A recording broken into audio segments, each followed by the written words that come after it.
Now, I'm very excited to say that my next guest is Metamorphosis personified. Now, she is a Brazilian TV personality. Her name is Jessica Alves. She was born Rodrigo, had her first nose job at 19 and has spent hundreds and thousands of pounds on plastic surgery ever since. Now, Jessica grew up in Brazil and moved to London when she was 19 to study at the London School of Economics.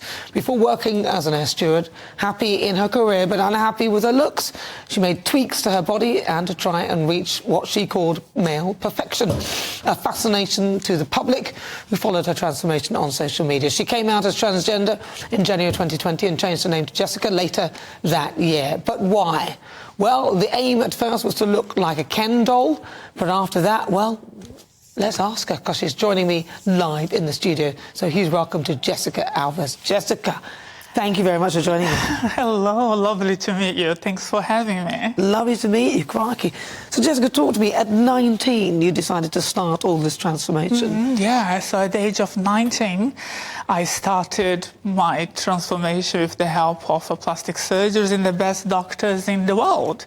Now at the age of 39, soon to be 40, I am a woman. Yeah, so talk to me about this. So you did the nose job initially, and so what was the order of surgery? And, you know, sometimes, because I think a lot of people don't understand why people feel that they need to change into something different in terms of their gender. So what was it about you that felt that you needed to do I that? think that most of us, we are unhappy with our appearances. Daily basis, we try to change our appearances with makeup and injectables, Botox and fillers, a different hairdo, but it's never good enough. So then, thankfully with technology nowadays and good doctors out there, they're there actually to help us to achieve the image that we have in our minds and be able to project that daily basis into society. Everything started for nose job. I wasn't happy with it, and I wasn't happy with my appearance, not even my gender. But I didn't have any knowledge back in time about how to transition, and if that was actually possible. I knew that I was a woman from a very young age, but throughout the years, I tried my best to be a man. I tried my best to live as a man, but I failed badly because I was so unhappy. And then I kept having surgeries to modify my appearance to actually make me look like a man. Because I was born, genetically speaking, I am a biological male. And I was nicknamed as the Human Life Ken doll. Was never my aim to look like a doll or have that nickname. But I took that as a compliment because, you know, we all know that the Barbie doll and Ken doll portrayed the perfection of female and male body form. So I was quite flattered with that. So I lived with that nickname for years, which developed into a very successful career in television. So far, more than 700 television shows in 24 countries. Really? Yeah, as I speak 6 languages fluently. And I also got a good degree in this country. You're clever. You went I have invested in my appearance throughout the years, but also have invested also in my education. I wanted to be the best person that I could possibly be, just not aesthetically, visually, but also intellectually and culturally speaking. Because you're intelligent. I mean, you went to the LSE, London School of Economics. I went to LTC, London College of Communication and Arts, actually. I studied PR and communications. Yeah. You have to be pretty intelligent to go to those, though, full stop. And yeah, I would like to believe that I'm an intelligent person, and I would like to, and I'm sure that my choices throughout the years to modify my appearance and my body has been wise, because today I can confirm that I am a very happy woman. I just wish that I transitioned much earlier in my life. So when you say transition, everybody thinks, do you go through the whole thing, or is it just visually appearance? Because I'm not being nosy, but I think a lot of people will be... Go on and tell me. Have you had it all snipped off? Yes. Really? Yeah. You've had it all done? Yeah, I am just like any woman.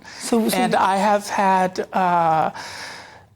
all the surgeries to be a woman. I have changed all my documents, including my birth certificate. I can get married. I'm Christian Catholic, so I can get even married at the church. My birth certificate has been changed, all my passports, my identity. Also have had a gender reassignment surgery. I have a functional female organ, yeah. And I am a woman. I look like one. I sound like one.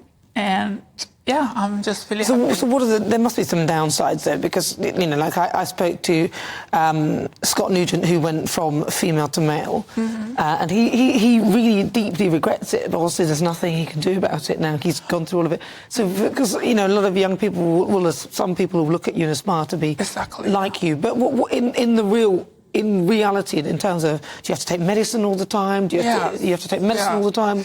Yeah, it's nowadays, at the day and age that we are living, we are seeing a lot of people like myself. I'm not the only one. So you're seeing a lot of people actually changing their genders. It is something which is very common around the world, not only in this country. It is a very big decision. It's not easy. It's very expensive. It is unhealthy because obviously we're going through so many surgeries. One has to be very mentally strong, not only physically strong. Having the support of the family and good doctors, it's really important.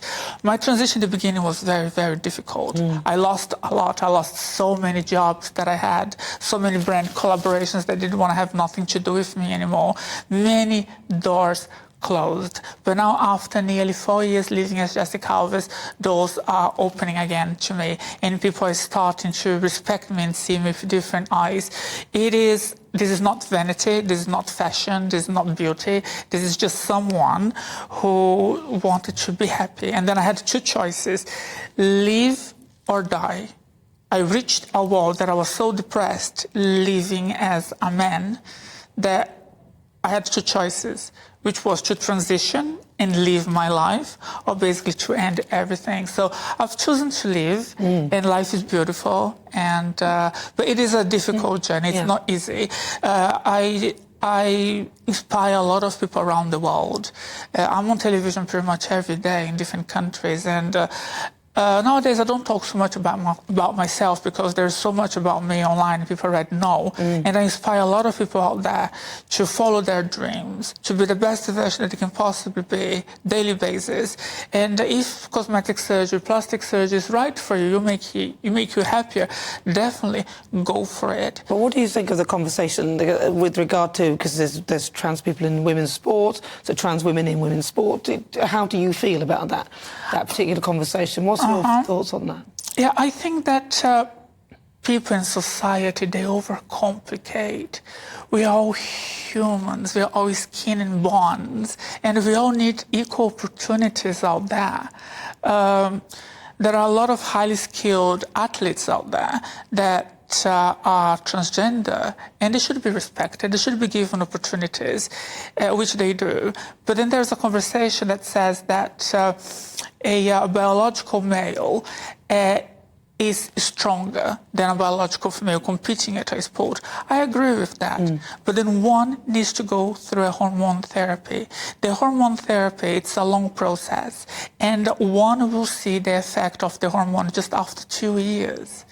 So we're talking about the fairness and also skills and the ability to do something. And obviously someone who is a biological male will be stronger and they will have more advantage than a biological female. I agree with that. But then one has to understand that needs to go through a medical treatment first. There needs to be a proper category. I see a lot of people out there, and then I get very much criticized when I say this, but this is my opinion, but that's the reality as well. A lot of people out there that do, and then I'm speaking on behalf of the transgender community, there are a lot of people out there that are transgender and are born male and self-identify as a female, but they just put some women's clothes on, a dress, and some makeup on, say, I'm a woman. No, it's not. You have to go through a treatment, go and see a psychological treatment, go through your hormone therapy to make sure that you're doing the right thing and that is right for you. Can I ask, are you offended if people say, if a woman says that a trans woman is not a woman, a trans woman is a trans woman, and a woman is a woman? Is that offensive to you? It's very offensive. It is very offensive because I'm almost just like any other. I just can't get pregnant. Rather than that, it is all pretty much, it's the same, identical. I go to gynecologist like most female does, and even the doctors, they can't tell any difference. But it is how I feel. It is my soul, my brain, my mind, my skin, my smell. I am a woman from head to toe, not only because I look feminine and I did all the surgeries to have a female appearance and a voluptuous, beautiful female body, but it is how my brain processes it. And people don't say on my face, out and about, when people, they see me, they get overwhelmed and take pictures and give me lots of love, but I get a lot of bullies on my social network. We all get those, they come from me as well. Most of the bullies are actually biological female. Well, listen, Jessica, listen, I could talk to you forever, but people can follow you on your socials, Jessica. Yes, people can follow me on my Instagram. It is Jessica Alves UK. Thank you, Jessica, for coming in. I really appreciate that. Good to talk to you. That is Jessica Alves. She was my difficult conversation. So what do you think? I mean, we'd love to hear all your thoughts as ever.